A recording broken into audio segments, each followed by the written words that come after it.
My twin and I married the same man without knowing. I was part of a mystery that began the day we were born and torn apart. My twin and I were separated at birth, raised in different homes, and married to the same man. This is not just a story of betrayal. It's the story of a lie so deep, it started before I could speak. Before I even knew who I was. For years, I thought I was the only one. But somehow, we both said I do to the same man. In the heart of Lagos, Chioma was a rising marketing executive, independent, smart, and emotionally guarded. She had carved a life out of ambition and structure. With every broken heart, she stacked her walls higher. She didn't cry over men anymore. She built presentations, pitched brands, and booked flights. After 3 failed relationships, she had resigned herself to travel, career goals, and solitude. But the universe had other plans. It was during a rainy evening at a hotel conference networking event that she first saw him. Joe.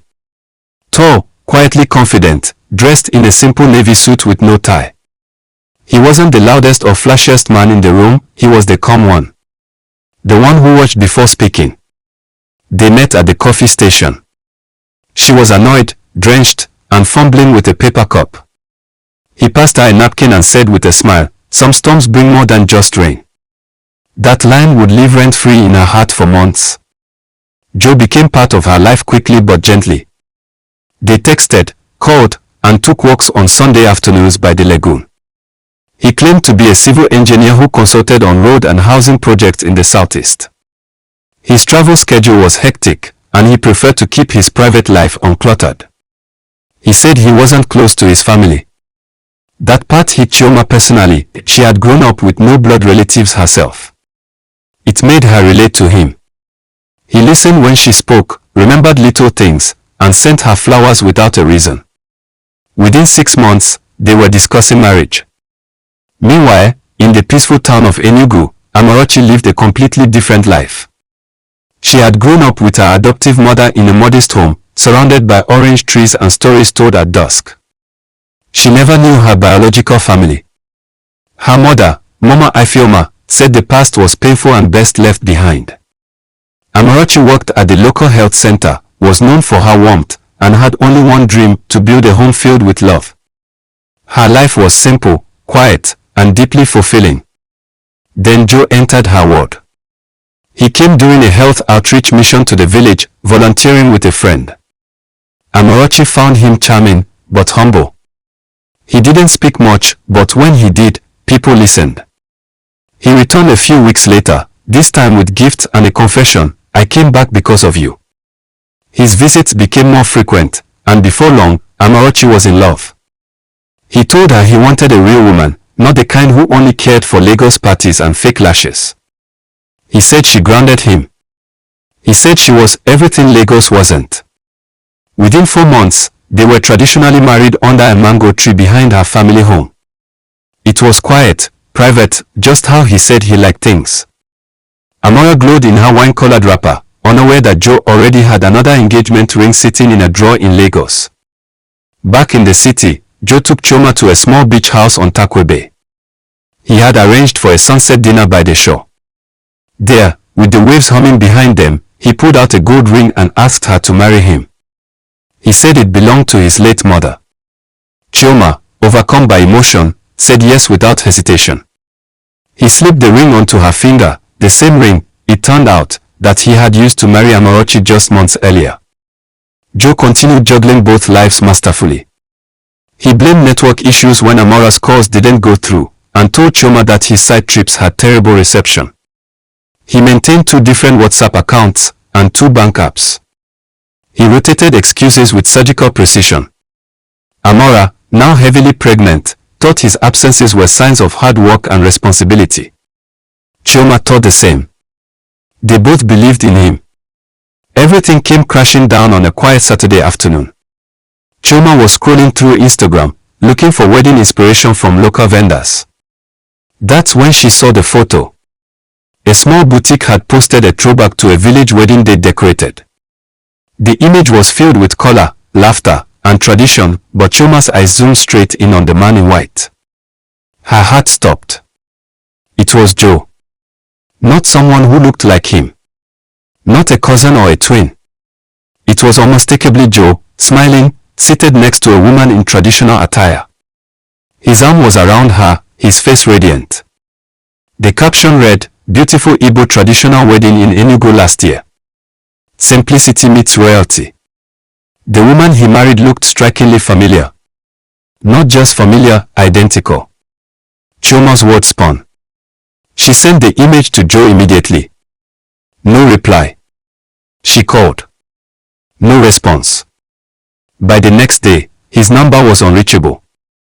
The silence confirmed her deepest fear. After 3 days of pacing, crying, and replaying every conversation, she hired a private investigator. It took less than 2 weeks to uncover the unthinkable. Joe wasn't a civil engineer. His business affiliations were fake. His cousin who Chioma had met was actually a friend paid to act. The investigator discovered 2 registered lines under different names, and one home in Lagos, one near Enugu. But the final shock came when the investigator handed her a file. Hospital records. Adoption papers. 2 baby girls born in the same hospital, on the same night. Separated at birth. Chioma was one of them. And so was the woman in the wedding photo. The woman Joe had married. Her twin sister. Driven by rage, grief, and disbelief, Chioma boarded a night bus to Enugu. She didn't sleep. She barely breathed. When she arrived in the village, she asked for Joe. The townspeople were kind but confused. "Joe is Amora's husband," one old man said. "He just had a baby boy." Chioma stood frozen. A baby. She walked down a narrow footpath to a small bungalow. There, standing at the wooden gate, holding a child, was Amora. They saw each other and froze. Like looking into a mirror. 2 identical faces, separated not just by time, but by a lifetime of lies. "I'm looking for Joe," Chioma said, barely able to speak. Amora's face darkened. "You too." Silence. Then the baby cried. Inside, they sat in silence, unraveling their stories thread by thread. Dates, gifts, words, all eerily similar. It wasn't just betrayal, it was betrayal crafted to perfection. Joe had never known they were sisters. But now, his deceit had reunited 2 women who never should have been apart. They broke down together. They didn't scream. They didn't blame each other. They mourned. For the man who lied. For the years stolen. For the truth buried. Over the next few days, they uncovered more: birth certificates, adoption records, letters from the midwife who had taken Amarachi in. They were born to a teenage girl who had no means to raise them. One twin was adopted by a family in Lagos. The other by a lonely midwife in Enugu. Neither knew the other existed. Until Joe. They contacted the police. Filed charges. The case went national. It took 3 months, but Joe was finally found in Port Harcourt. He had been proposing to a 4th woman, using the same recycled ring. At the police station, the sisters stood side by side as he was brought in. He looked stunned, pale, like a man who had seen ghosts. "You ruined our lives," Chioma said. "You didn't just lie," Amarachi added. "You stole part of us we can never get back." Joe said nothing. What could he say? He was sentenced for bigamy, fraud, and emotional abuse. But for the sisters, justice wasn't just about prison. It was about restoration. Amarachi named her son Chijioke, "God holds all things." Chioma moved to Enugu for a while, learning to be a sister for the first time in her life. Their bond, born out of pain, grew stronger every day. They didn't become best friends overnight. But they had a beginning. 2 women. 2 lives. 1 man. And a truth that only destiny could reveal. They both married the same man without knowing. But they also found something far more sacred than a husband. They found each other. He thought he could break us with his lies. But instead, he gave us something stronger than love. He gave us sisterhood.